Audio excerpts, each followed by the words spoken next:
정치권 관심 뉴스 짚어보는 포커스 나이트 시작하겠습니다. 오늘은 정호겸 전 의원, 박원석 전 의원 두 분 나오셨습니다. 어서 오십시오. 네, 안녕하세요. 안녕하십니까. 자, 오늘 이 소식 많이들 보셨을 겁니다. 저희도 앞에 전해드렸는데 오늘 발표된 여론조사부터 결과부터 한번 짚어보겠습니다. 먼저 정당 지지도 보겠습니다. 차이가 많이 납니다. 더불어민주당 45%, 국민의힘 17% 나왔고요. 조국혁신당하고 개혁신당이 각각 이제 4%, 3% 이렇게 나왔고요. 태도 유보, 어느 정당도 지지하지 않는다 27% 나왔습니다. 다음 장 볼까요? 지역별 정당 지지도 대구 경북 지역을 제외하고 전 지역에서 민주당 지지율이 국민의힘보다 앞섰는데 대구 경북 지역에서도 국민의힘이 앞서지는 못했습니다. 28대 28 동률이었고요. 부산, 울산, 경남 이 지역에서도 더불어민주당이 39, 국민의힘이 23% 지지율 보였습니다. 마지막으로 대통령 국정운영 평가 67% 잘하고 있다. 67% 취임 후에 최고치입니다. 그리고 잘못하고 있다는 25%로 2주 전 직전 조사보다 5%포인트 이제 빠진 그런 모습 보셨습니다. 자, 먼저 정당 지지도 45대 17%, 국민의힘 지지율이 17%. 이건 진짜 오랜만에 보는 것 같은데요. 그렇죠. 20% 밑으로 떨어진 거는 오랜만이고요. 예. 이게 장동혁 대표 취임 이후에 최저 지지율인데다가 네. 해당 여론조사를 실시한 MBS 저게 이제 매주 정기조사입니다. 그 조사 지표에 따르면은 작년 8월 이후에 최저라고 하더라고요. 예. 그만큼 지금 국민의힘의 위기가 좀 심각하다고 봐야 될 텐데 사실은 지난 20일 날 장동혁 대표가 윤석열 전 대통령에 대한 1심 판결 이후에 윤 어게인 세력 혹은 윤 전 대통령과 절연하라는 당내의 요구에 오히려 그렇게 말하는 사람들과 절연을 하겠다라는 어떻게 보면 좀 역행하는 입장을 발표하면서 예정됐던 그런 결과가 아닌가 싶기도 합니다. 내용도 굉장히 충격적인데요. 이게 이제 정당 지지율 전체 그 합계의 차이도 크지만 네. 대구 경북에서 동률이 나왔다. 그러게요. 그리고 부울경에서는 오차범위 밖에서 민주당한테 뒤지는 것으로 나왔다. 이제 지방선거가 불과 한 3개월도 남지 않았지 않습니까? 이런 상황에서 저런 조사 결과가 나온다는 건 2018년도 그 지방선거에서 대구 경북을 제외하고 모든 이제 광역단체장 선거에서 패배했는데 예. 그때보다 더 심각한 그런 결과를 초래할 수 있다는 것을 보여주는 예. 그런 지표가 아닌가 싶어요. 근데 이제 문제는 국민의힘의 내부, 특히 이제 장동혁 지도부의 반응일 텐데요. 여전히 그런 위기감이 큰 것 같지는 않습니다. 물론 당 내부에는 위기감이 있고 오늘도 재선 의원들, 다선 의원들 모여가지고 여러 가지 장동혁 지도부를 향해서 변화와 대책을 주문을 했습니다만 지금까지 장동혁 대표나 현 지도부의 그동안의 이 기류로 봤을 때 큰 변화가 있을까라는 게 오히려 더 이 지배적인 전망이 아닌가 싶습니다. 그렇게 보면 지방선거 물론 아직 시간이 좀 남긴 했습니다만 현재 추세가 계속되는 한 국민의힘은 근래에 있었던 그 어떤 선거보다도 더 어떤 괴멸적인 그런 결과를 맞이할 수도 있겠다는 생각이 듭니다.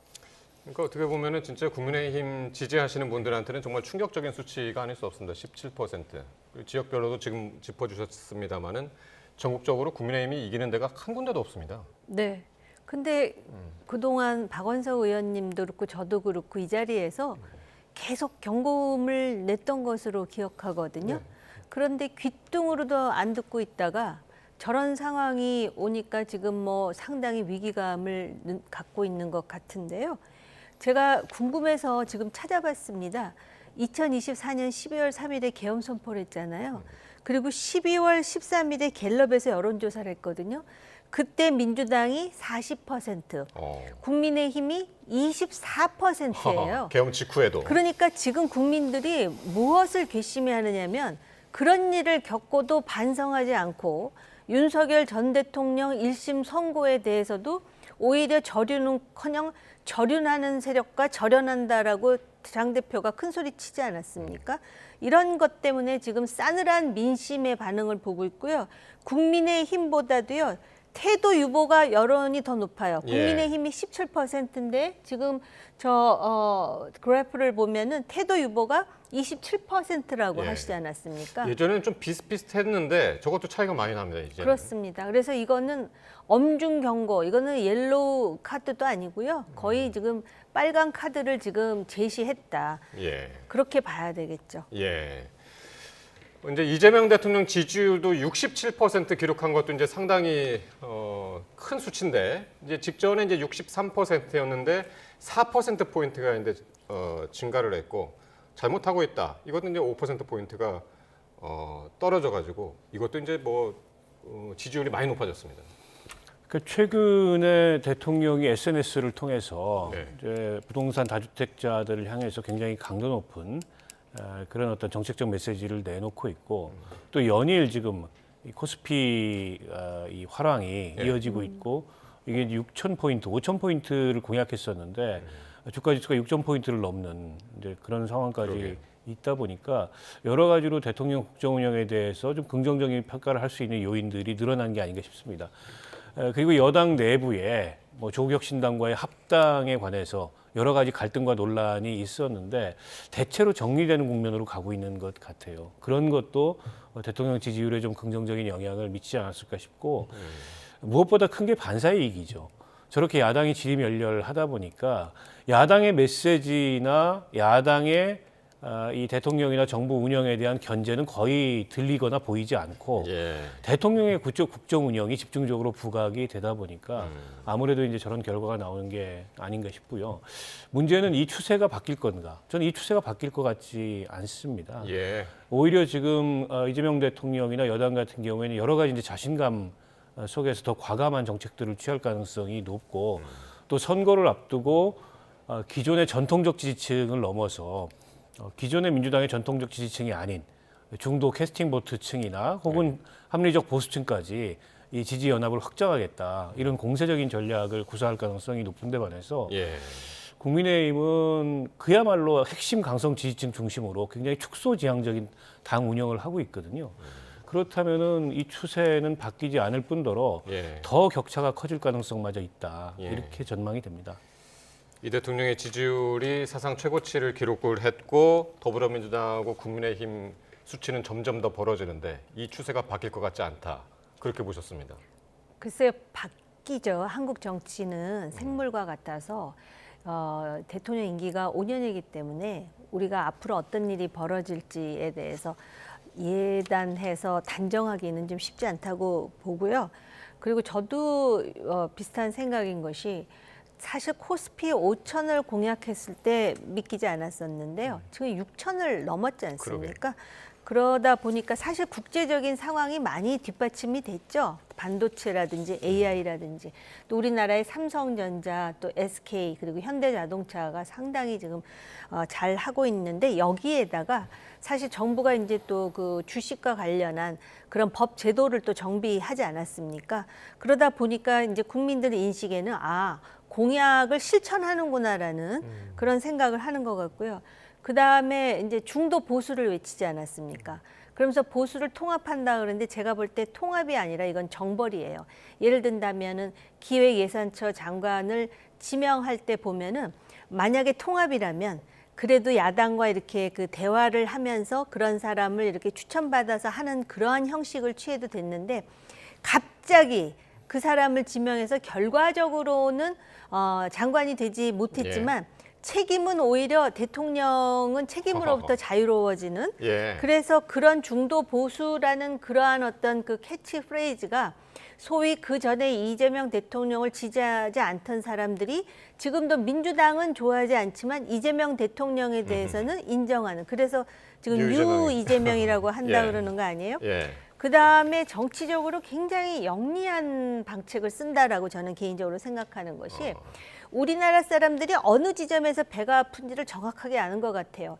예를 든다면 뭐 다주택자, 양도세 중과 유예를 이제 더 이상 하지 않겠다라든지 주가 조작하는 사람들을 아주 발본하겠다 그렇다든지 또는 그 농지 소유자, 농사도 짓지 않으면서 지금 뭐 가만 놔두지 않겠다라는 거잖아요. 그런 것을 이렇게 핀포인트 하면서 사실 평소에 생각지도 않다가 그 부분이 부각되면서 아, 이런 사람에 대해서 뭔가 응징이 이루어지는구나, 시원하다라는 인식을 좀 주는 것 같다는 생각이 들고요. 예. 제가 볼 때도 명청 갈등과 관련해서 어떻게 보면은 가장 거칠지 않은 방법으로 제압한 것 같은, 지금 정청래 대표가 갑자기 언론 미디어에서 별로 등장하질 않습니다. 그러면서 굉장히 민주당이 안정화됐다라는 인식을 주는 거, 예. 이런 것들에 대해서 점수를 주는 게 아닌가. 사실은 말입니다. 지금 사법개혁의 이름으로 조희대 사법부를 굉장히 압박하는 거거든요. 법 왜곡죄라든지 대법관 증언이라든지 뭐 재판소원, 이거 아직까지도 논란이 많고요. 이런 거에 대해서 야당이 사실은 지금 상당히 강한 비판을 해야 되고 또 여론을 환기시켜야 됨에도 불구하고 야당이 제 역할을 못하니까 예. 그런 부분은 그냥 부지불식간에 전부 여당이 원하는 방향으로 지금 법이 통과가 되고 대통령은 높은 점수를 얻고, 이런 상황이 제가 볼 때 지방선거 이후까지 일정 기간은 계속될 것 같다고 저도 생각이 듭니다. 그렇군요. 여론조사 하나 가지고 정말 다각적인 시각으로 지금 두 분께서 분석을 해주셨습니다.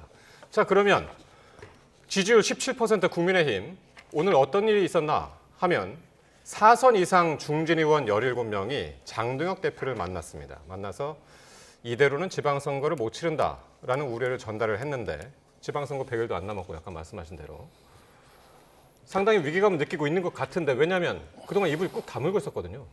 그러니까 위기감을 느껴야 정상이죠. 상황이 이렇다면. 근데 이제 얼마 전에 의원총회가 있었는데 그 의원총회에서 정작 장동혁 대표가 표방했던 윤호개인 노선이 맞느냐에 예. 대한 논란보다는 행정통합 문제라든지 당면 개정 안 하기로 한 거라든지 이런 걸로 시간 허비하다가 그냥 의원총회가 맥없이 끝났거든요. 네. 그 뒤에 이제 다선 중진 의원들이 모여서 당 운영 방향에 대해서 장동혁 대표를 만나서 면담하고 건의하자. 오늘 그 모임이 성사된 배경인데, 근데 모임 이후에도 장동혁 대표가 어쨌든 경청했다. 그리고 그 의견을 참고하겠다. 이상의 다른 결론이 없습니다. 네. 그래서 당 운영 방향을 바꾸겠다든지, 예. 윤호개인 기조를 폐기하겠다든지, 뭔가 이게 전향적인 그런 선거를 앞두고 이 행보를 보이겠다든지, 뭐 그 어떤 변화도 지금 없는 상황이고요. 예. 지금 뭐 대안과 미래가 주축이 된 그런 그 당내에 쇄신파의 목소리가 그동안에 있었습니다만 그 쇄신파 목소리도 장동혁 대표에게 변화를 주문하는 것이 그동안의 기조였는데 변화하지 않지 않습니까? 오히려 퇴행하고 있는데 그에 대해서 뚜렷한 당내의 그런 액션이랄까요? 이런 거는 아직은 보이지 않는 것 같아요. 예. 뭐 다시 이제 의원총회 소집을 뭐 끝장토론 형식으로 할 것을 요구를 했다고 합니다만 저는 그 의원총회가 설사 소집이 되더라도, 소집이 될지 안 될지도 모르겠습니다만 설사 소집이 되더라도 그냥 평행선 달리듯이 예. 서로 간에 논쟁하다가 끝나는 이제 그런 이 결론에 도달할 가능성이 높다고 봅니다. 그게 예. 지금까지 이제 국민의힘의 모습이었기 때문에 이렇다 할 지금 대책을 못 찾고 있는 상황이고요. 크게 달라지지 않을 것이다. 사실은 상황이 이쯤 됐고 도저히 장동혁 대표 체제로는 지방선거를 치르기 어렵다. 지금의 노선을 가지고는 국민들한테 뭔가 지지를 호소하기 어렵다면 결단을 해야죠. 그러면 결국 의원들이 중심이 돼서 변화를 하든가 그렇지 않을 경우에 불신임을 택하든가 이런 양당 간의 결정을 내려야 되는데 지금까지 내왔던 목소리를 유지하는 정도의 그런 당내 흐름 가지고서는 장동혁 대표를 변화시킬 도리가 없을 것 같아요. 오늘 여기 그 중진 의원 면담에 참여했던 윤상현 의원이 이런 얘기도 했다고 그럽니다. 속죄의 세리머니를 보여주자라는 얘기도 했다는데, 세리머니는 뭐고 세리머니를 한다고 하면 변화가 있겠나? 여론을 움직일 수 있을까요? 어떻게 보십니까? 글쎄요, 다른 사람도 아니고 윤상현 의원이 이제 뭔가 말을 했다고 하는 것에 대한 여론의 반응도 궁금하지만 속죄 세리머니, 아마 비공개 회의에서 나온 말인 것 같은데요. 이게 지금 이 시국에 적절한 말인지 반문하지 않을 수가 없거든요. 세리머니가 뭡니까 도대체. 그리고 속죄면 속죄지. 그러니까 속죄하는 식으로 보여주자라는 것인지. 보여주기라도 하자. 뭐 그런 것 같은데요. 일단 장동혁 대표 기다려달라. 내게는 계획이 있다. 경청, 참고 이건 옛날에도 반복적으로 했던 말이거든요. 그런데 당의 수석 대변인이라는 사람이 노선 변화라는 용어가 면담에서는 전혀 나오지 않았다. 아니 노선 변화가 뭐 나쁜 말입니까? 근데 전혀 나오지 않았다라는 입장을 천명했다라는 거 보면은 예. 이분들이 지금 그 당에 있으면서 초선은 초선대로 그 당이 추구하는 가치가 무엇인지에 대해서 지금 별로 인지가 안 돼 있는 것 같고요. 예. 중진들은 아마 이제 이런 상황에서 그래도 당대표 면담을 했다라는 것으로 나중에 책임에서 면피하려고 하는 것인가?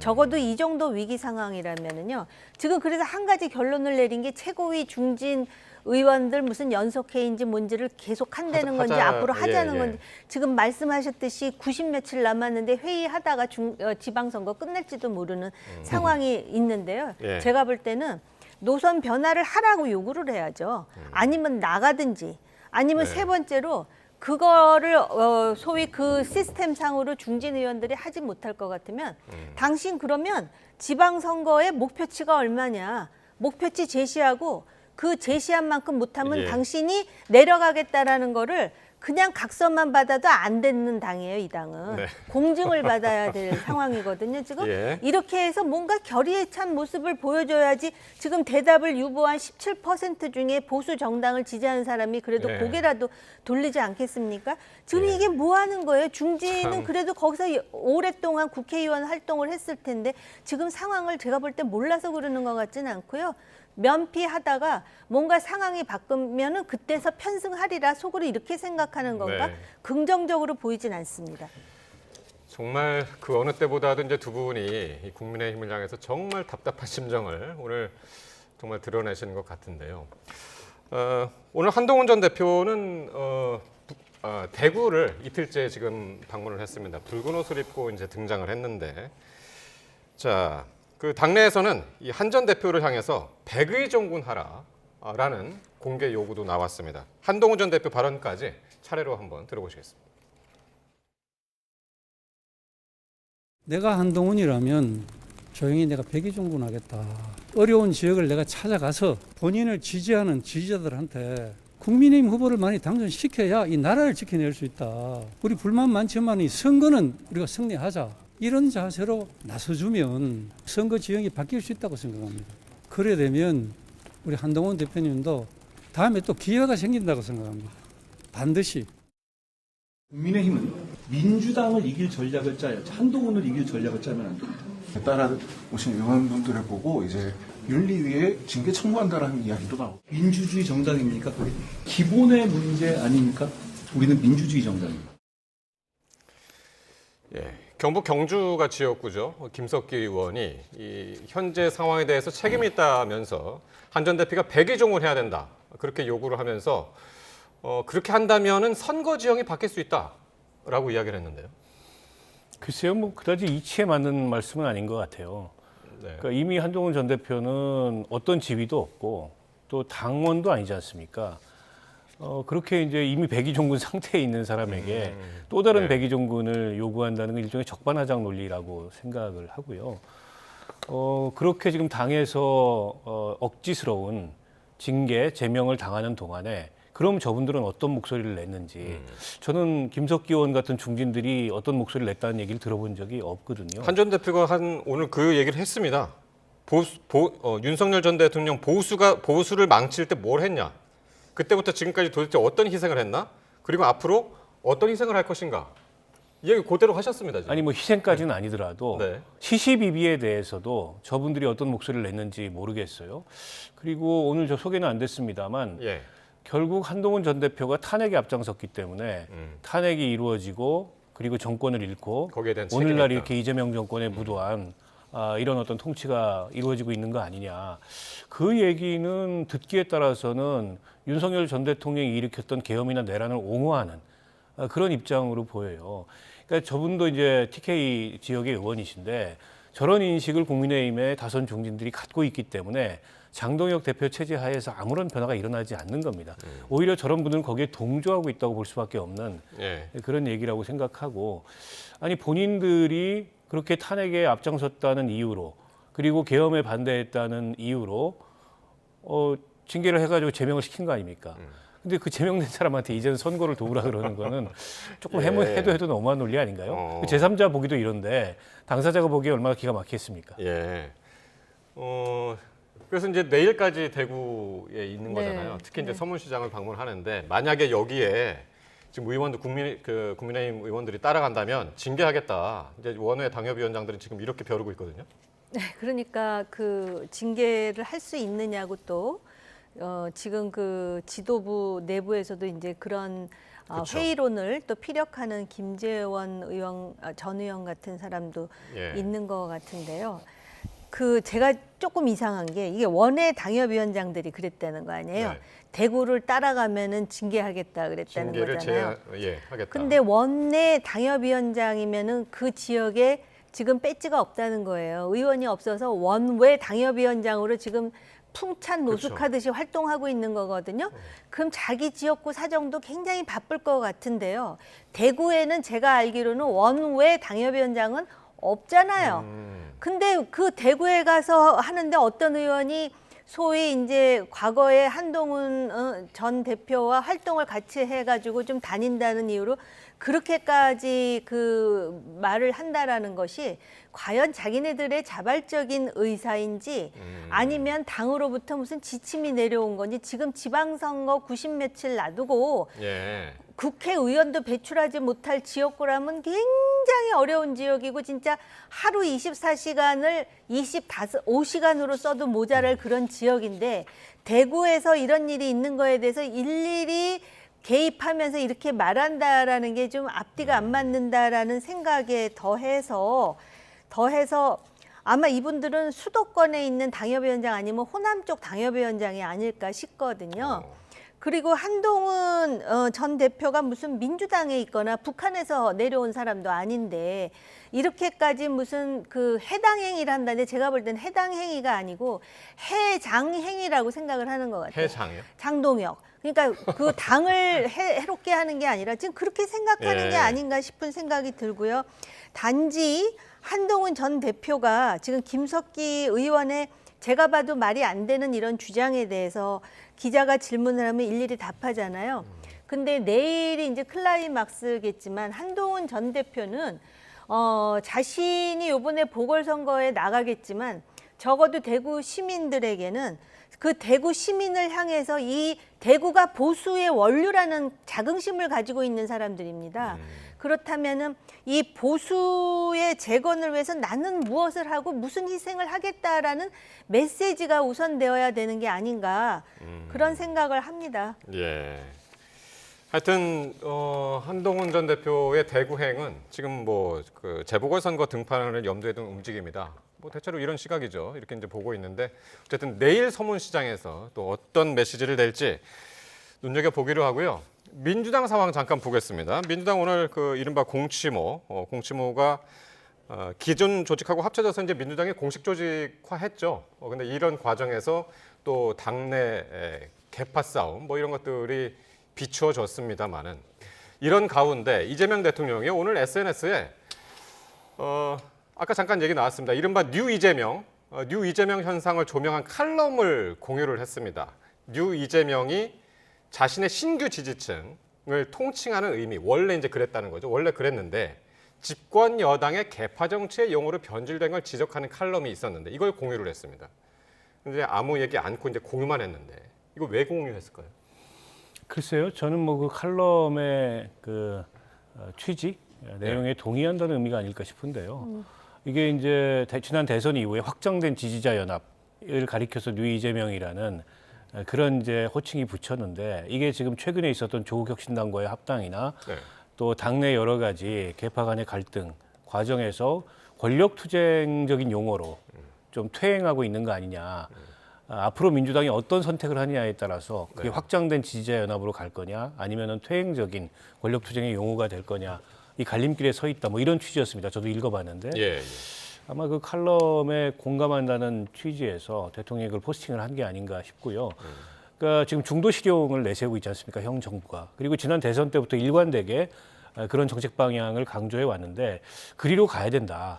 그렇게 늘어난 지지층이 어떻게 보면 기존의 전통적 지지층에 더해져서 민주당의 뿌리를 강하게 만들고 현 정부의 국정 운영에 대한 지지 기반이 되는데 지금 뭐 대통령 국정 운영에 대해서 60%가 넘는 그런 지지를 보이고 있습니다만 만약에 이게 전통적 지지층으로만 한정된다면 그리고 그런 정책 방향 중심으로 축소된다면 아마 그 지지율은 뭐 40% 안팎 이렇게 될 가능성이 높지 않습니까? 예.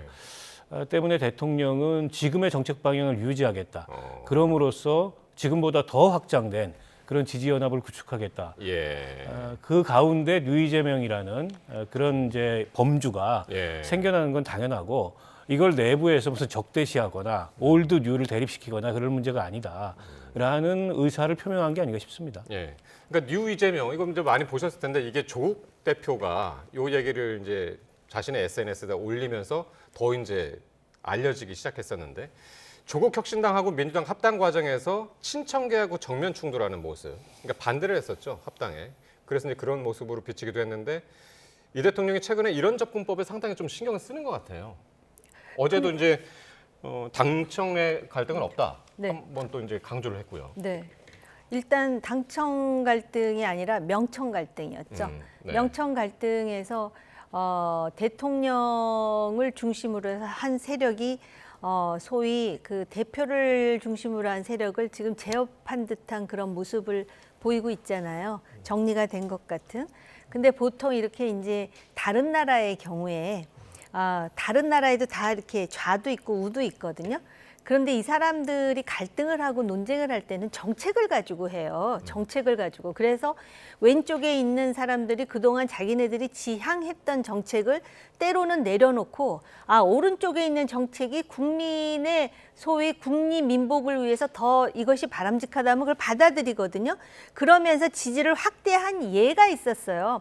어떻게 보면 미국의 과거의 클린턴도 그랬고요. 영국의 토니 블레어도 그랬었거든요. 근데 여기서 이재명이 왜 나왔을까? 물론 지지도도 상당히 올라갔는데요. 그 명청 갈등 합당의 와중에 소위 대통령을 지지했던 의원 중에 그 리박스쿨인가? 네. 그 강연을 한 것 때문에 굉장히 그 진영이 시끄럽더라고요. 그런데 그 리박스쿨에서 강연을 한 게 그 내용이 지금 유튜브로 떠돌아다니는 게 사실인지 아닌지 모르겠으나 그 내용을 보면 굉장히 논란의 요소가 있어요.